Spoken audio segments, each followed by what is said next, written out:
Click the bell icon to get latest videos from Ikeda. Hello friends. Now since we know what is the definition of communication skills, let's focus on certain concepts and elements of communication skills.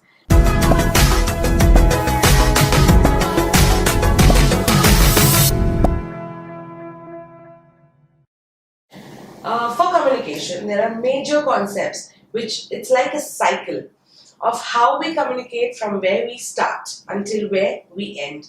So as I spoke before, that there is a receiver and there is a sender. So the sender sends the message which is received by that receiver. It's very, very important to have a correct frame, fact, figure of our communication. Only then the ideas, the concepts, or facts will be communicated in the correct way and the correct manner.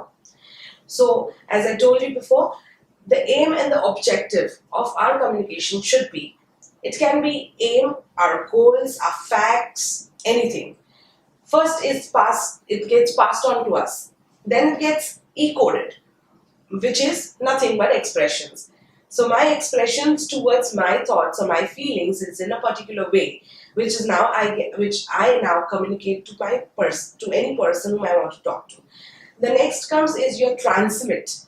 So the transmit mode is nothing but your purpose. Why are you communicating this particular thing? Suppose yesterday I saw a movie, let's take an example. Yesterday I saw a movie in the theater, and today I want to go and quickly tell my friend about the movie. So that I have a purpose of communicating a particular thing, whether it can be anything, just a simple thing like seeing a movie in the theater. So now I have a purpose to transmit my communication to my friend or to anyone of why exactly am I communicating. Then comes the result. I have done my job. What about the result now? Which is nothing but a correct feedback or a correct option where I would now ask my friend and maybe she would give me some inputs of, wow, that movie was good or the movie was bad or whatever, blah, blah.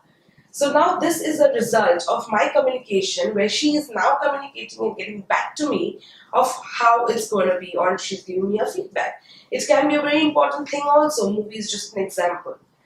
The next one comes the action. So if I communicate certain things and I feel, oh, my feedback was not right, I needed a better feedback. Now here is the stage where I would now correct myself because now I have learned something out of my own feedback, which is very important. So that's why, friends, we say that feedbacks are very important, and especially negative feedbacks, because these are the feedbacks which allow us to improve on our mistakes, to improve on our language, to improve on our communication completely. So we always should welcome negative feedbacks rather than only welcoming positive feedbacks, of course, which are very sweet to hear, the positive ones, but then of course, the negative ones are more effective because that help us to encode our entire message. Now gets converted into decode.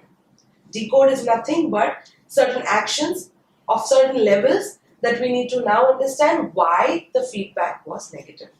So now we have a scope of improvement.